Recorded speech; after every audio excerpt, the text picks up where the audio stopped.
Good afternoon, Virgo.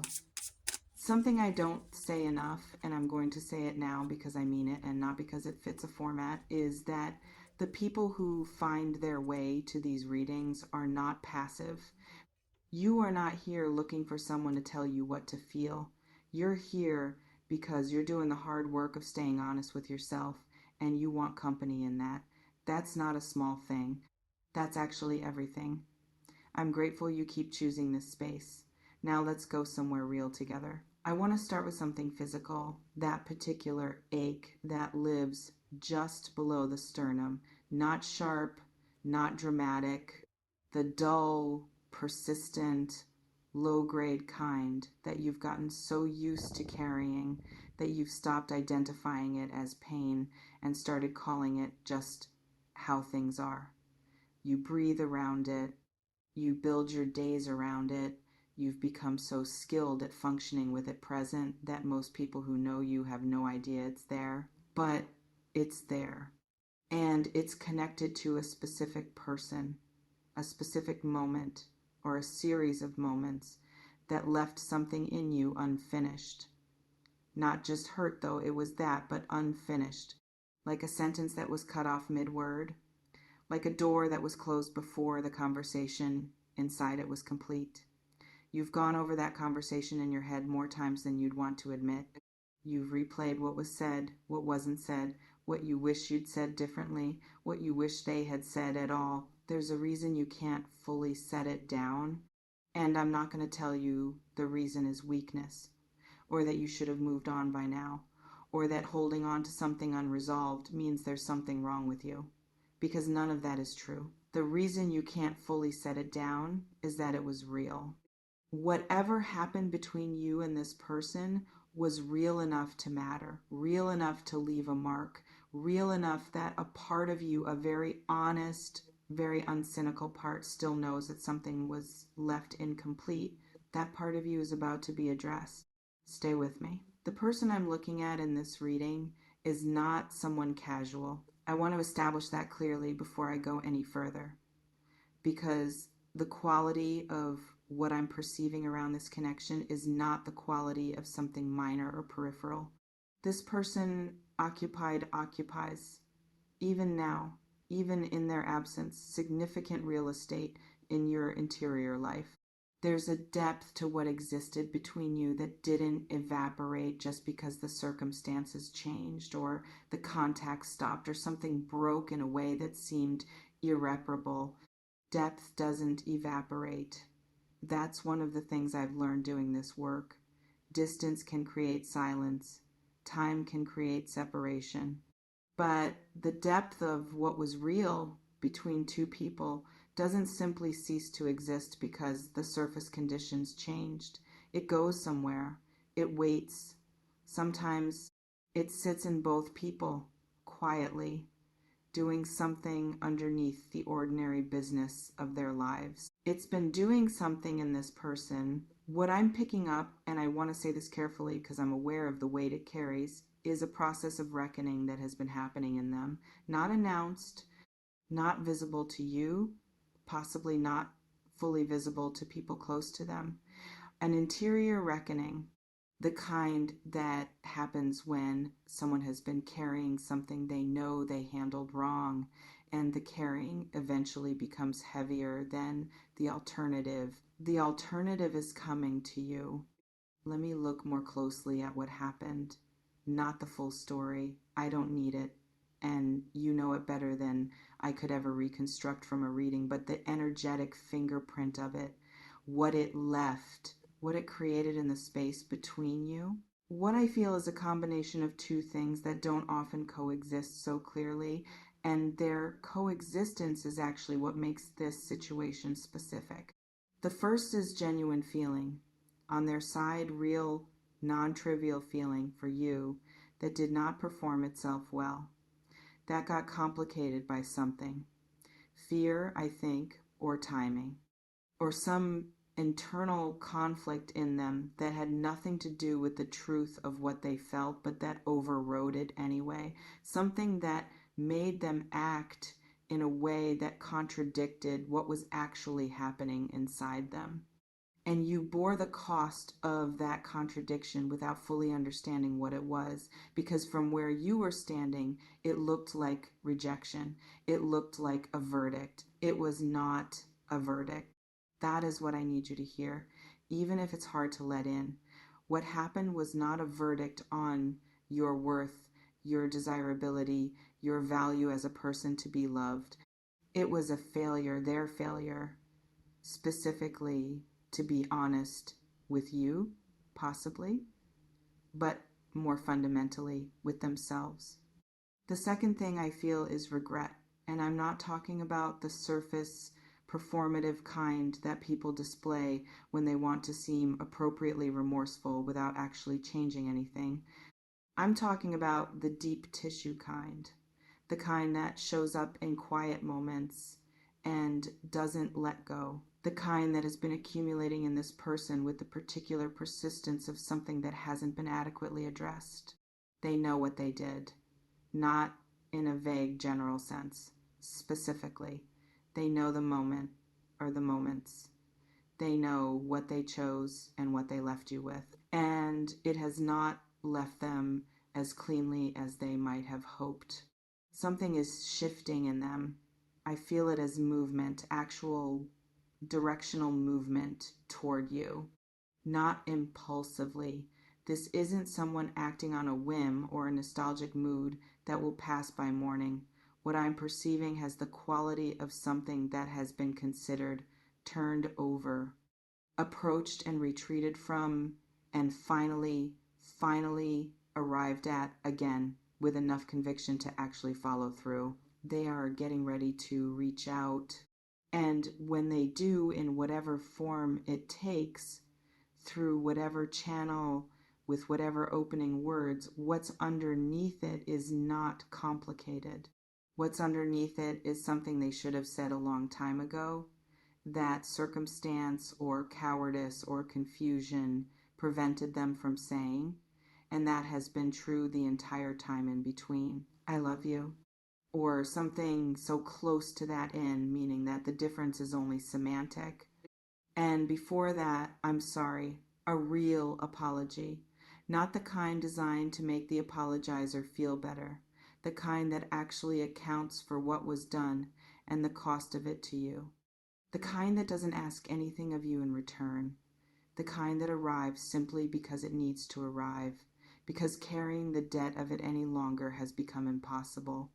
I want to hold this reality with some honesty, though, because I think you deserve that more than you deserve a smooth narrative with no texture. What happens after is not written yet. I need to say that plainly. This reading is not telling you that a reunion is certain, or that what comes next will be uncomplicated, or that this apology and these words automatically restore what was lost.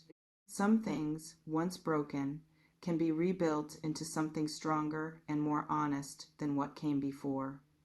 Some things, once broken, can be honored and released with more wholeness than they were before.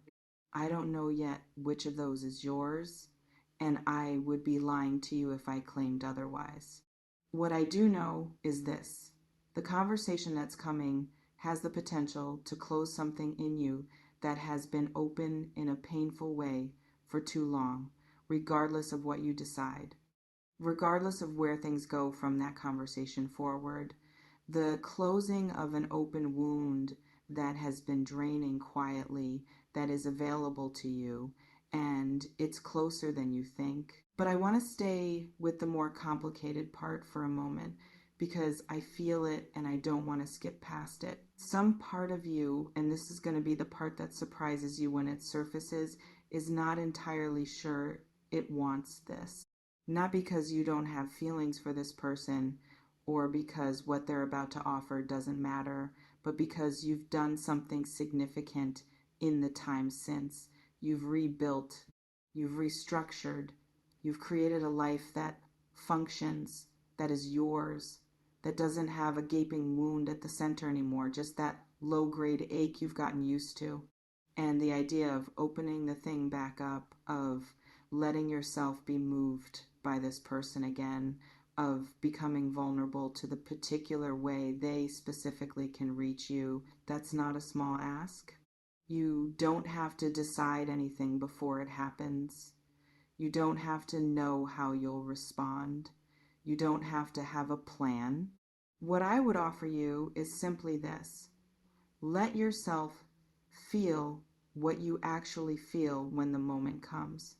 Not what you think you should feel, not what would be practical or self-protective or emotionally intelligent according to the framework you've built since. What you actually feel in your body, in your chest, in the place right below the sternum where that ache lives. That response is the true one. Everything else is management. Let me talk about you for a moment, because this reading is about you, not only about them. Something about this situation has kept you from fully investing elsewhere. I don't mean you haven't lived or grown or built meaningful things in this person's absence. You have, but there's a specific quality of openness, a particular chamber of yourself that has remained, not quite consciously, not quite deliberately, somewhere between occupied and available, neither fully committed elsewhere nor fully released from what this person represented. That in between state is genuinely exhausting, even when it's invisible, even when nobody around you can see it. The maintenance of that particular kind of suspension uses something in you that could be going toward other things. What's coming is going to end the suspension. One way or another, the ground is going to become solid under your feet in this specific area of your life. And I feel this is the part I want you to really hear. I feel that regardless of which direction you ultimately choose, the solidity itself is going to be a relief so significant that it surprises you, because you've forgotten maybe what it feels like to not be holding that particular tension, to not be quietly waiting for something to resolve that has refused to resolve. It's going to resolve, and you are going to feel lighter than you have in longer than you probably realize. I want to say something about forgiveness, because it keeps coming up as I sit with this, and I think it matters. Forgiveness is not a gift you give someone who has hurt you. That's the framing that makes it so hard, the idea that forgiving is somehow releasing the other person from accountability, letting them off the hook, giving them something they may not deserve. What forgiveness actually is, in the texture, I feel it in your reading, is the act of putting down a weight you've been carrying on someone else's behalf. The anger, the hurt, the ongoing low-level processing of an injustice that was done to you, you've been carrying all of that. You've been the custodian of the pain this situation created. And the body, your particular body, which works so hard and notices so much and holds so much without complaint, has been managing that custodial burden for a long time. What's coming is an opportunity to set it down, not because they deserve to have you set it down, but because you deserve to stop carrying it. Whether you take that opportunity, whether the forgiveness this moment makes possible is something you choose to offer, is entirely yours to decide. But I want you to know that the possibility is real. The door is genuine. And on the other side of it, if you choose to walk through, is something that has the quality of spaciousness, of room to breathe, of space in your chest where the ache used to live. One last thing, and it's going to be short because it doesn't need to be long. You were not wrong to love this person. You were not wrong to be hurt. You were not wrong to hope, or to hold on longer than was comfortable, or to feel the loss of this as a serious loss rather than minimizing it, because minimizing would have been easier. None of that was weakness. All of it was accurate. Your feelings, as they always are, were a precise reflection of something real. And something real is about to come back toward you, and acknowledge that in words probably. In a vulnerability you may not have expected from this particular person, because it requires more of them than they've previously been willing to give. Let yourself receive it. Whatever you decide to do with it after, let yourself receive it first, fully, without pre processing it into something smaller than it is. You've waited long enough to be met. Let this be a moment where you actually let it happen. I need to hear from you in the comments, and I'm asking specifically, not generally. Is there someone this reading is about?